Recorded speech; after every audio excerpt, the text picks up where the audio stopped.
이렇게 모여주신 것에 대해서 정말 진심으로 감사드립니다. 이렇게 모여서 하나의 목소리를 낼 수 있는 장이 만들어진다는 것 자체가 정말 좋은 시작이라고 생각하고요. 다만 제가 만약에 지금 의대생이나 전공이었다면 오늘 나왔던 모든 논의들이 희망적이기는 한데 답답하기도 했을 것 같습니다.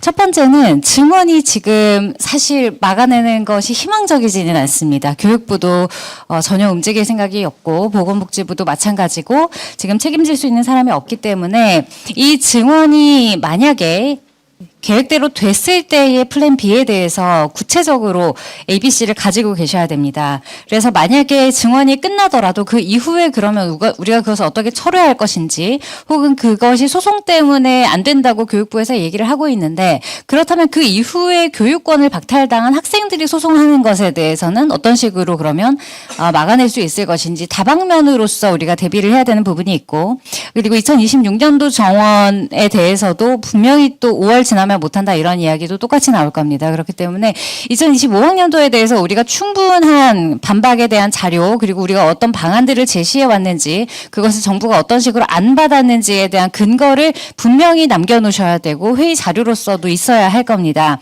그래서 그 이후의 소송에 대해서 다방면으로 준비를 하셔서 지금 소송을 핑계대고 있다면 그 다음 소송 때문에라도 더 이상은 핑계대지 못하게 하는 방안이 필요할 것 같고요. 두 번째는 그 증원뿐만이 아니라 우리가 지금 필수의료 패키지가 더 문제이지 않습니까? 여기에 대해서 급여 비급여나 보험회사와의 관계에 있어서 앞으로 수많은 논의와 아젠다에 대한 아마 결투가 있을 거라고 저는 생각합니다. 그걸 누가 선점하느냐의 문제인데 이것은 어느 정도는 마케팅이 필요합니다. 국민들에게 우리가 왜 이런 좋은 의료를 누리지 못하게 되는지, 왜 중간에 있는 보험회사가 문제인지, 혹은 왜 사적 계약으로 맺어져 있는 개인과 보험회사와의 관계를 국가가 개입하는지 이것이 정당한지 라는 점에 대해서 의료계가 명확하고 간명한 메시지 그렇지만 귀에 꽂히는 나에게 직접 관계되는 것 같은 메시지로 국민에게 다가서지 않으면 이 논의는 계속될 거라고 생각을 합니다. 그리고 세 번째는 제가 요즘 방송이나 기자들 만날 때 계속 이야기하는 것들인데 이 이야기를 의료계의 관점으로 계속 설명하시면 100점 100패 합니다. 학생들 원하는 거 지금 교육권 보장입니다. 어떤 학생이 요구해도 정당합니다. 전공의들 원하는 거 노동법 하나입니다. 노동법 주장하는데 거기에 반박할 수 있는 사람 없습니다. 그리고 핵심 의료 있는 사람들 그리고 수가에 대해서 우리가 일한 거에 대해서 원가만큼 받겠다는데 거기에 대해서도 특별히 욕할 사람 없을 겁니다. 의료의 질이 어떻고 미래 의료가 어떻고 안 들릴 거고요. 지금 우리가 교육권에 대해서 노동법에 대해서 지금 일반 국민들이 누리는 것을 똑같이 누리겠다 하는 관점으로 계속 반박할 수 없게 이야기를 해주셔야 하고 그래서 아까 말씀해 주신 김창수 회장님 진행하시고 계신 방향이 굉장히 도움이 될 수도 있을 것 같은데 아마 전략적으로 좀 잘할 필요가 있을 것 같습니다. 그리고 아까 강서구에서 국회의원이 안 만나준다 뭐 이렇게 말씀하셨는데 당연히 안 만나줄 겁니다. 그런데 이것을 의협 차원에서만 하실 게 아니라 각 시도의사회 특히 구별의사회에서 그 구에 있는 국회의원들 맨투맨으로 계속 접촉하시고 가불병 정이 있다면 가불병 정을 경쟁을 붙여서라도 계속 적어도 이상한 법을 내지는 못하게라도 뭔가 눈치는 보게라도 계속 연락하시는 게 필요합니다. 그리고 우리가 부족한 것이 간호사 단체나 간호조무사 단체, 약사 단체 의사 출신 국회의원들에게 엄청 많이 옵니다. 그런데 과연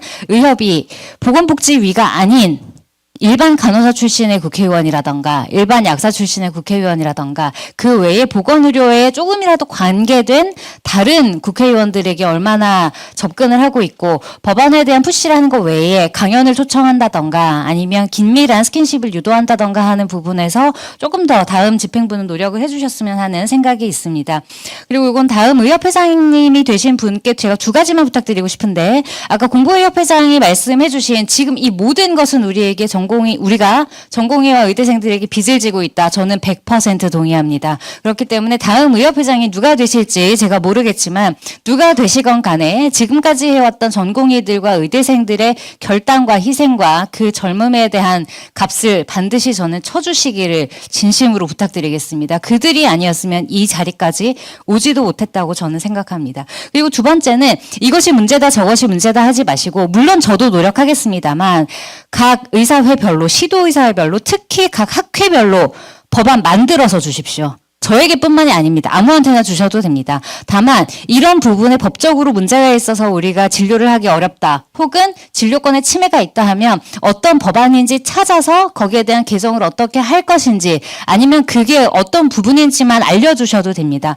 뭔가 현실적인 문제에 대해서 두루뭉술하게 실무적인 이야기를 하면 법을 만드는 사람들은 그걸 반영하기가 참 어렵습니다. 그리고 어차피 거기에 반대 지경의 목소리가 다 들어옵니다. 그렇기 때문에 이 법안 때문에 이러한 현실적인 문제가 발생한다. 그러면 국회 입법조사처를 시작으로 해서 다 조사할 수 있습니다.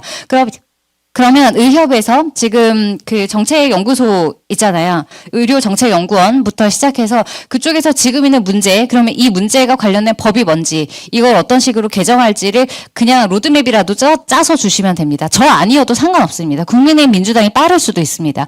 어느 쪽이든 상관없으니 다른 직역은 구체적으로 그걸 무수히 쏟아냅니다. 그래서 이거 해주십시오 하고 실력 행사를 합니다. 그러면 한 명의 국회의원이 발의를 안 할 수가 없습니다. 그러면 그게 아무튼 세력을 형성하고 안건으로 올라가기만 하면 논의가 되는 거거든요. 그런 부분에서 다음 의협 집행부께는 제가 진심으로 부탁을 드리고 싶은 부분이 실제적으로는 그 부분입니다. 너무 얘기 들어주셔서 감사해요. 제가 드리고 싶은 말씀이 너무 많은데 기자분들이 안 계실 때 하려고 했는데 다 들어오셨지만 저의 진심이고 뭐 나가서 못할 말 아니기 때문에 말씀드렸습니다. 계속 노력해 주시기 부탁드립니다. 저도 열심히 하겠습니다. 감사합니다.